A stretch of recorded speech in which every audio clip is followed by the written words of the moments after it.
Good evening, everyone. Thank you so much for being with us tonight. I'm Rudy Trevino. And I'm Leslie Adamy. Joe has the night off. We begin tonight with the arrest of a suspected armed robber accused in a string of terrifying holdups here in Corpus Christi. Yeah, that's right. It was last month that several people were arrested in connection with the robberies, but police said there would be additional arrests, and that is tonight's top story.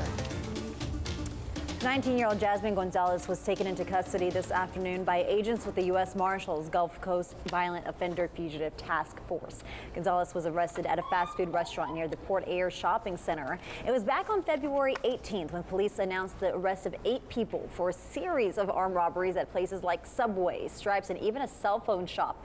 But Gonzalez remained on the run until this afternoon when she was taken into the Nueces County Jail. Her bond has been set at $310,000.